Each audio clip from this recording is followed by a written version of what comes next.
Eu entendo que a psicologia na formação de pessoas e atletas, ela é algo que já existe. Se ela vai ser acompanhada ou não por um profissional é que é a diferença que a gente está conversando. Ninguém deixa a caixinha psicológica fechada se não tiver um psicólogo ali. Você está tendo experiência, você está tendo comportamento, você está atribuindo sentido a isso e, de alguma forma, a sua faceta, a sua dimensão psicológica está se desenvolvendo. A favor ou contra você, mas ela está sendo formada. É a mesma coisa que você achar que o corpo só muda se tiver preparador físico. Não, se você está mexendo ele, alguma coisa está acontecendo. Agora, se você está se machucando ou se você está ficando forte no seu crossfit, é a diferença, mas você está desenvolvendo alguma coisa, entende? Então, o que eu entendo é sim de suma importância que a gente tenha profissionais especializados trabalhando desde o início da formação de um atleta até a categoria adulta, porque a gente precisa parar de se omitir de que a parte psicológica faz parte do desenvolvimento daquele ser humano. E que se a gente não cuidar, vai acontecer de qualquer jeito. E vai acontecer do jeito que essa pessoa conseguir. E aí a gente está deixando na mão de pessoas que, eu não vou dizer despreparadas, porque elas na verdade são pessoas que estão na tentativa e erro, fazendo o melhor que elas podem dos recursos que ela tem. Mas muitas das vezes, aí vamos pensar aqui que é Brasil, o Brasil é um país onde a maioria das pessoas não tem recursos, seja financeiro, seja cultural, seja de apoio e suporte, seja de apoio de um governo que dê o básico para as pessoas. Então, assim, a gente está falando de uma população que parte de uma condição de vulnerabilidade. Precisa de suporte. Né? Então, assim, o que eu vejo é essa questão. Mais do que performance, a gente está falando, porque quando a gente fala de atleta em formação, pensa um menino de 12 anos que foi tirado da família, mora num alojamento, com mais um monte de menino de 12 anos e todo mundo competindo e querendo jogar muito bem. Você acha que não tem que ter alguém ali ajudando essas crianças a dar conta disso?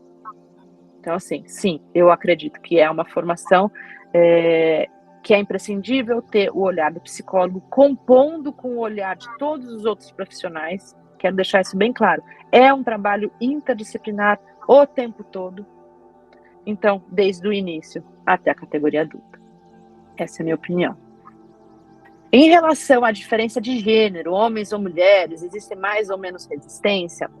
Eu vou te dizer uma coisa. A lógica que a minha experiência durante todos esses anos mostrou, ela não aponta necessariamente para gênero. Ela aponta para outras questões. Atletas de modalidade individual são mais abertos ao acompanhamento do que de modalidade coletiva, porque é o que a gente acabou de falar agora. Ele sabe que, literalmente, desculpa a expressão, mas é o dele que está na reta. Então é aquela velha história. Você aí, amiguinho, meu adversário, você quer rir da minha cara porque eu estou conversando com o psicólogo? O problema é seu, a gente se vê depois do campeonato. É um pouco isso. O atleta de modalidade individual, ele acaba sendo obrigado a se responsabilizar por muita coisa. Porque ele quer tanto e ele sabe que só depende dele, e isso tem um peso muito grande. Quando você está numa modalidade coletiva, às vezes você tem pessoas que se dedicam muito e não necessariamente isso vai se refletir numa performance. Então, você tem mais variáveis que fazem com que seja diferente a forma como o envolvimento se dá.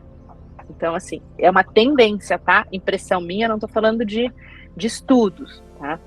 Outra tendência que eu vejo, quanto mais amadora a modalidade, mais adesão você tem.